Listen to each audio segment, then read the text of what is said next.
Jeffrey Epstein was once one of the richest and most connected men in America, a financier whose wealth and social circle included powerful politicians, celebrities, and billionaires. But behind the luxury and influence, there was a dark secret. Epstein first came under criminal scrutiny in the mid-2000s when a 14-year-old girl and her parents reported that he had sexually abused her at his mansion in Palm Beach, Florida.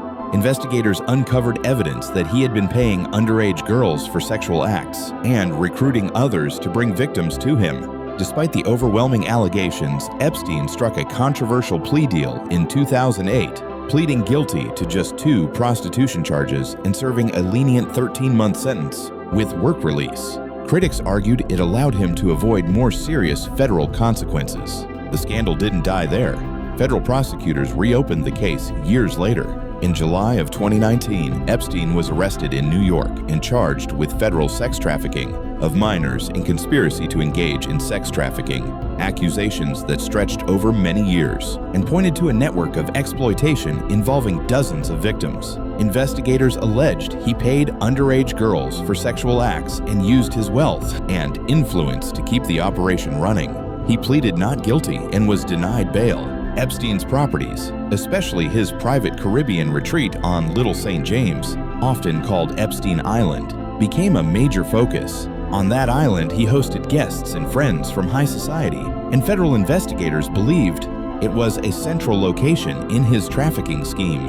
House staff, victims, and flight logs showed that minors were brought to the island, often recruited with promises of money or opportunities, only to be abused once there. As news of the arrest spread, so did speculation about the extent of his network.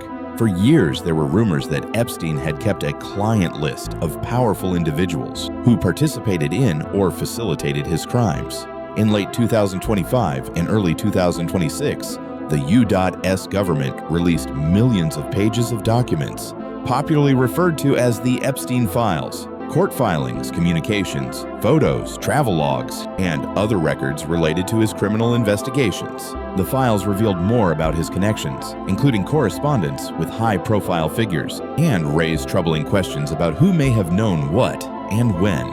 But the man at the center of it all never stood trial. On August 10, 2019, while awaiting trial in the Metropolitan Correctional Center in New York City, Jeffrey Epstein was found dead in his jail cell. Officials said he had died by suicide. An Inspector General's investigation later concluded that failures by guards, lack of proper monitoring, and broken protocols contributed to the circumstances of his death. Many people, both inside and outside official channels, questioned how someone with so many connections could end up alone and unsupervised. Epstein's death meant the charges against him were dismissed, and the full truth of his actions and who might be implicated may never be known. Epstein's associate, British socialite Ghislaine Maxwell, was arrested in 2020, stood trial, and was convicted on multiple counts of sex trafficking and related crimes, receiving a lengthy sentence. But investigations into Epstein's network and the public demand for transparency through the Epstein Files continue. Today, the Epstein Files have become a global flashpoint, a sprawling archive that has sparked debates, conspiracy theories, and deep frustration among survivors and advocates who feel the full scope of Epstein's wrongdoing and the role of his associates should be publicly examined.